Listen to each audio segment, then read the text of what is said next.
Love this podcast? Support it and sponsor today.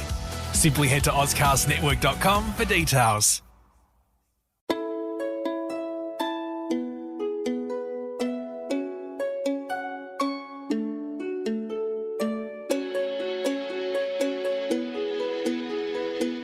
Welcome to Hong Kong Confidential. I'm Jules Hannaford and I'm your host. I'm an Australian woman and I've been living in Hong Kong for many years. I'm a mother, a teacher, an author, and I want to share my wisdom and the wisdom of others with you. Thanks for joining me and I hope you enjoy the show.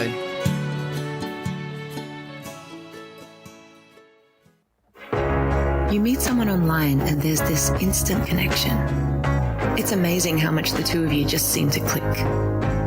They live somewhere far away and there's some plausible reason they can't travel to meet you. They tell you they're in love with you and you feel optimistic for the first time in a long time. They have a successful career, yet somehow they need money from you to solve a short-term problem, always with the promise of paying you back. Time goes on and they need more money more urgently. You've started to see the cracks and begin to wonder whether they've been lying this whole time. All of a sudden, it hits you. You've been scammed. Fool Me Twice is the story of my mother, Jules Hannaford, a woman who was drawn into the dangerous world of sweetheart scams. After a trip overseas to meet a stranger, a dangerous altercation in a Manchester hotel room, and thousands of pounds lost for good, she's here to tell her story. Fool Me Twice, a true crime podcast, is available on Apple Podcasts, Ozcast Network, and anywhere you listen to your podcasts. Today I'm here with Rodelia Pedro. Thank you so much for joining me today, Rodelia. How are you? I'm good. Rodelia is a migrant domestic worker in Hong Kong, and you've been here for, is it about 20 years, Rodelia? I have been working here in Hong Kong for 18 years. 18 years. So you've been here a long time. How did you decide to come to work to Hong Kong? I decided to come here so that I can help my family financially. How did you know about working in Hong Kong when you were in the Philippines? It's not really a good thing for me because I'm family-oriented and I always like to be with my parents. Working in Hong Kong is a new place and new environment for me and adjustment. Did you feel lonely and homesick when you first came here? Yes, I keep crying for the whole month. Oh, did you? How old Yes. were you when you came? 22. 22, so young, isn't it? Yes. Oh my gosh. Did you come so that you could help financially support your family? Did your mum and dad want you to come or was it your choice? It's my choice. That time, it's really hard for us because we went bankrupt. Financially, we're down. It's the only way that I can help to give something for your parents is really important. I guess they're very proud of you and grateful for all of the work and the help that you've given them. Yes, they are. How often do you get to see your family? Every 2 years, when I have this British family I'm working, they allowed me to go home every year. Do you work for the British family now? Yes. That's great. Rodelia, you are a support person for many domestic workers in Hong Kong. How did you find yourself in this role? I started as a volunteer in Philippine Overseas Labor Office or POLO. That's when I realized that there are so many OFW, like overseas Filipino workers who need help. I created the Facebook page for them. Oh, that's great. How many members of the Facebook page do you have now?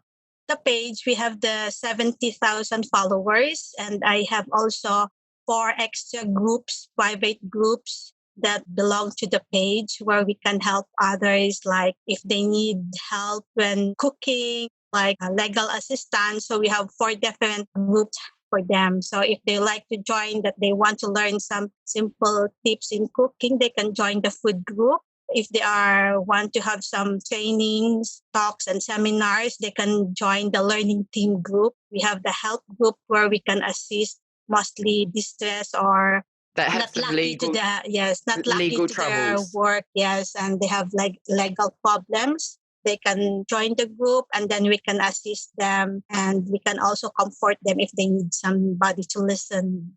You've got more followers than many famous people, Rogelia. You're famous in the domestic helper Yeah. world. How long ago did you start this group? It started at May 7, 2017. Do you enjoy helping other women who are domestic helpers in Hong Kong? Yes, I do. Every time they say thank you, simple thank you, it's like, oh, it's like you won a lottery. Yeah, Because it's so good, something isn't like, it? yeah, it's something like they don't deserve the treatment. And then even just to listen to them, you are there for them, comfort them. It's really a big help. I'm sure that it's such a nice feeling and really rewarding to have people who appreciate you and who you have been able to help and support. It makes you feel good about yourself, doesn't it? It can really help with our well-being, can't it, to help other people? Your Facebook page is called Domestic Workers Corner in Hong Kong. So for any of the domestic workers who are listening to the podcast in Hong Kong and they're looking for support groups, they can find your Facebook page, can't they? Are you on any other platforms like Instagram or anything like that? I start Twitter and Instagram, but it's not that. But it's not taking off like Facebook. Mostly helpers are only in Facebook and they are active with it. You mentioned you have the different subgroups within the domestic workers corner where they can get different help or support for different things. But what generally do you post on your Facebook page, just in the mainstream? What sort of information do you generally post? Reminders from consulate, because not all are updated every time they open their Facebook. They can see the reminders from the consulate, from the labor office, Mission for Migrant Workers, and other organizations that can help us. Every day, we put some topics that can give them information, and then we discuss. If they need help, they can message us. It depends to the season. Like this season, they need to renew their contract about visa because of the COVID-19. We have many changes of arrangement. Just guide them, especially they are not updated because they can be online. Hope it can help. How did you learn all of this stuff that you're helping them with? Is this just because you've been here for such a long time and that you've had to go through all of these processes yourself, or have you done some courses? Yeah, maybe one thing is I've been here for a long time and I know what really happened. But you have done some courses with Pathfinders, haven't you, over the years? Yes. Some trainings, because you're an ambassador for Pathfinders as well, aren't you? Also, I attended some training seminars. What are some of the main difficulties that domestic workers face in Hong Kong? First and foremost is the homesickness, especially the newly arrived here in Hong Kong. Also stress, either caused by employers and wards, especially this pandemic of COVID-19. Mostly of the employers' families stay at home. Long working hours is tiring, and also this time mostly of the employers don't allow their helpers to go out for holiday because they protect also their helpers to get infected. And there are some helpers that lack of food and no proper accommodation, verbal abuse, and early termination of contract. This is the main concerns recently, the difficulties that face with the domestic helpers. So do you think that COVID-19 has made things more difficult for helpers because many of them are more isolated at home and then they can't get together with their friends? Yes, and even they are at home, they can't rest. Even the employers allow them to go out. They give time, 30 minutes to buy food. Right, so they only give a short amount of time and then you've got to get back to the house. Yes. What are some of the worrying concerns that you hear from other domestic workers? What do they feel most worried about at the moment? Several scams involving money, like love scams, where people get tricked by their online relationship partners to send money and just disappear. Others are too much trust to a friend or a relatives using their names for a loan or borrow money to a lending company. Also, this recently, online business and online shop, they will invest or pay and get nothing in return. So this is usually more concern for the domestic help workers. Are you saying that some people start a business or they take out a loan and that they ask their friend to go guarantor for that loan and then the woman signs for it and then the person runs away and then they're left with the debt? Yes. Is part of your program educating people about love scams and not getting caught up signing guarantor for different people and things like that? We join the financial literacy because it can help domestic workers to plan about their salary. So if they are knowledgeable or they have a knowledge how to handle their money, I think they will less be a victim. A lot of women, or a lot of people really, they go to these loan sharks and they don't really understand about the interest rates. And sometimes the interest rates can be like 70, 80, or even 100%. Very quickly, people can find themselves in terrible debt. I've just interviewed Lucinda Pike from Enrich Hong Kong. Is that where you have done your financial literacy courses through Enrich? We are in card financial literacy. I coordinate with the Enrich because they do online. Hope we can help more online because of the situation. We can't go out and attend some seminars. So online can help more also. So they're starting to offer more online courses at the moment because people can't get out. Do you think that many domestic workers find themselves caught up in love scams, and how does it impact them? Yes, especially those who need love and attention. If they feel unloved at home or with their family, they look for this online.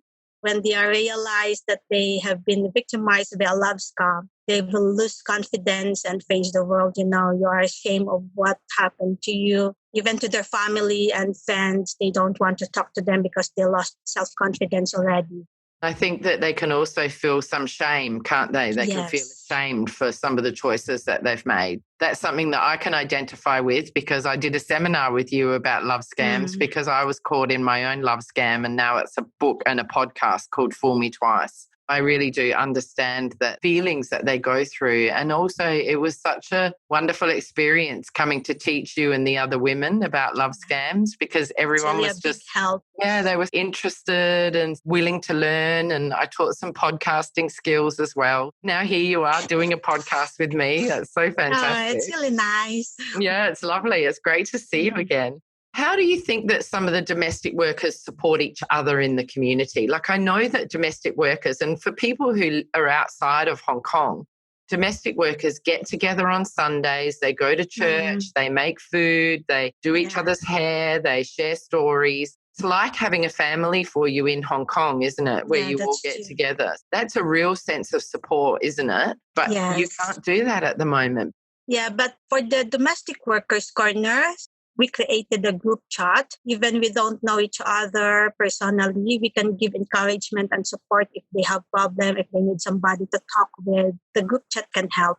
Chatting on Sundays because that's their day off. Do you find that every day? Oh, if they need somebody, if they are stressed at work, they just message the group chat and then somebody will cheer them up. Or they might get advice as well. If they've got to do some emergency or some situation with their family, they can get advice from the other helpers. Yes, they are.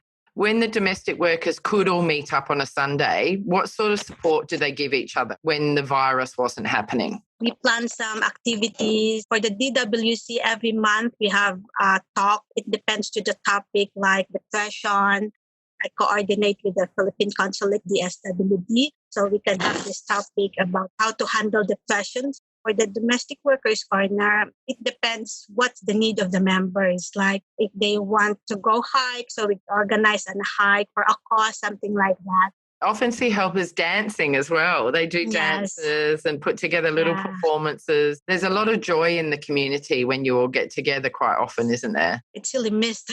Yeah, I'm sure everyone must be missing it so much. Isolation can be bad for mental health. People can feel more depression or anxiety when they're isolated and they're just working long hours. I imagine that your Facebook page is really helping people during this time. Every day I have many complaints, so just cheer them up, give them contacts where they need to report, emergency numbers of the government and non-government organizations. You might refer them to the Samaritans if they need mental health, or things like that, the hotline and agencies that you feel can support them. I've had some of your friends reach out to me. I don't know if they're your friends, but some domestic workers have reached out to me for advice on dating scams since I did my seminar. That's been really nice. I hope that I've been able to help them. Do you think most domestic workers send money home to their families? Is that very common? Oh, yes. It's the most important part of the domestic helpers.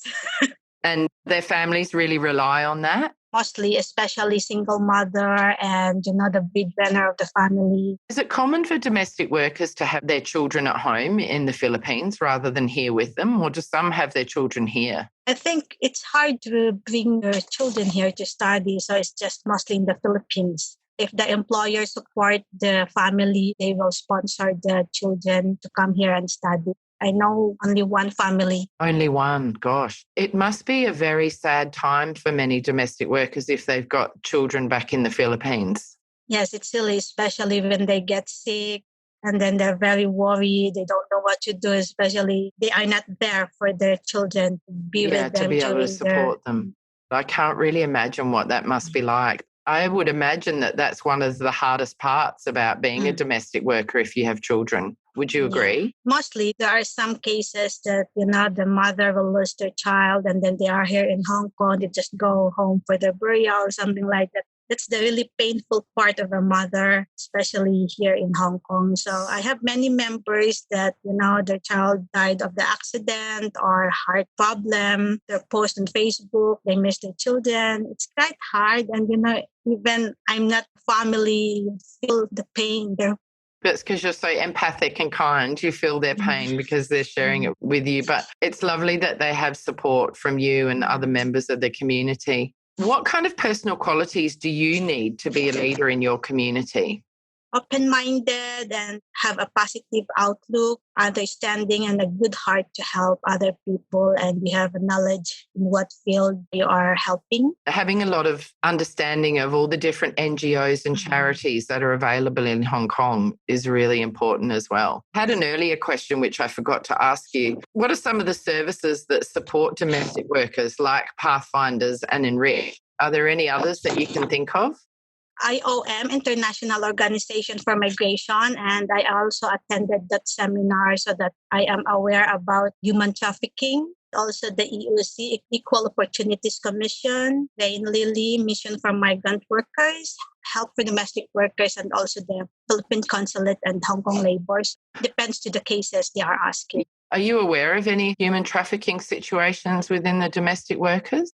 Recently, it's just that some helpers, they are not aware that they are already a victim of human trafficking.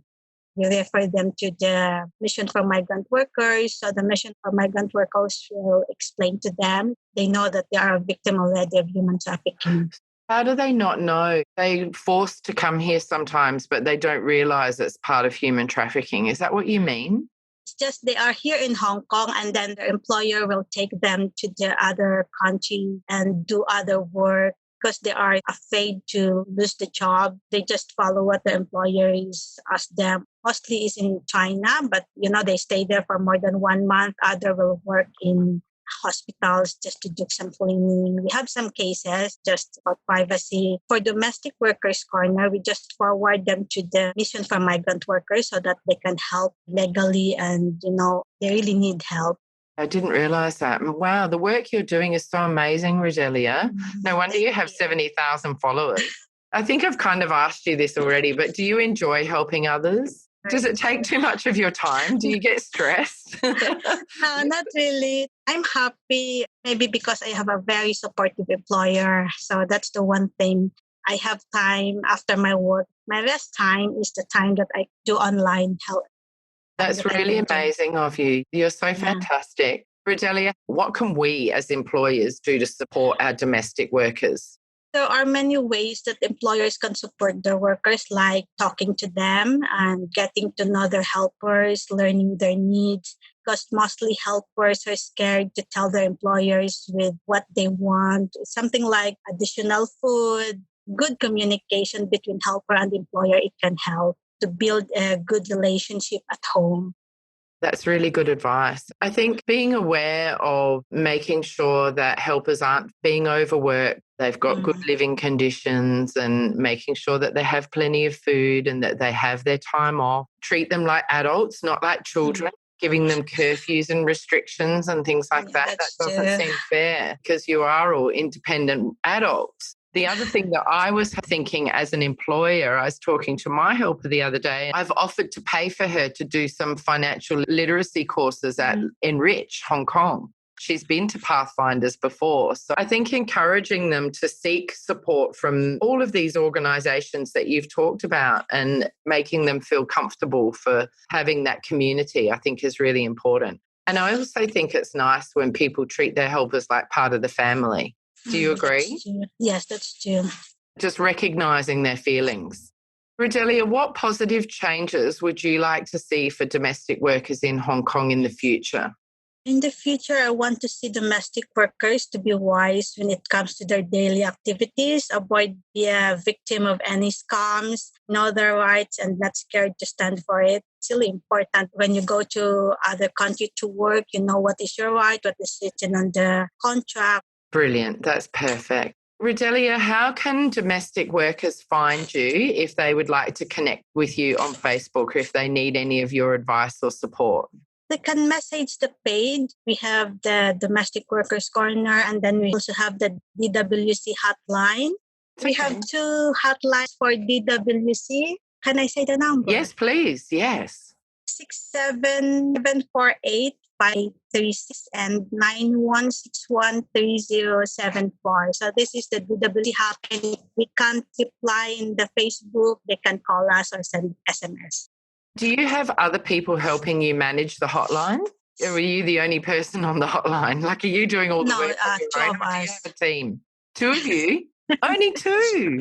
Oh my gosh, you girls are amazing. Rodelia, thank you so much for talking to me today about your work with domestic workers and the Domestic Worker Hot Corner. Interviewed. Wow. Thank you so much. Yeah, it's been lovely to see you again. My listeners out there, especially if you're in Hong Kong, please can you share this podcast with other people so we can raise awareness about domestic workers in Hong Kong and the challenges that they face and also the positive parts. But I think it'd be really nice if we can get word out there and get people thinking more about how they can support their domestic workers and ensure that they have a really good quality of life and that they're really being well looked after and treated as part of the family. If you could go to iTunes to rate and review us, that would be amazing. And that will help my podcast go up the charts. Will help more people become aware of the Domestic Workers Corner in Hong Kong as well. Rodelia, once again, thank you so much for coming on the podcast. It's been an absolute pleasure. You've been amazing. What a great guest. Thank you so much. And I hope I see you again soon. Thank you so much. You're welcome. Thank you, Rodelia. Hi, Confidants. I want to tell you about my Patreon page. I've joined Patreon in the hope of getting sponsorship for my Hong Kong Confidential podcast. Patreon is a great way for my listeners to get on board and sponsor me with monthly payments, and that goes towards my production costs and rewards for my members. If you're interested in checking out my Patreon page, please go to patreon.com and search up Jules Hannaford or Hong Kong Confidential. I would really appreciate you visiting my page.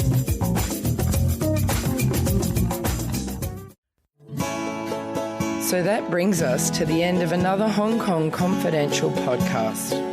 I'm Jules Hannaford. Thanks for joining me, and I hope you'll be with me again next week. If you enjoyed today's podcast, please can you go to iTunes to rate and review it. I would really appreciate your feedback. You can email me at jules@hongkongconfidential.net, and you can find me on Facebook and Instagram at Hong Kong Confidential. If you'd like to hit me up on Twitter, it's at Jules Hannaford. I would love to hear from you.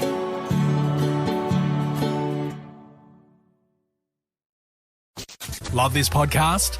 Support it and sponsor today. Simply head to AuscastNetwork.com for details.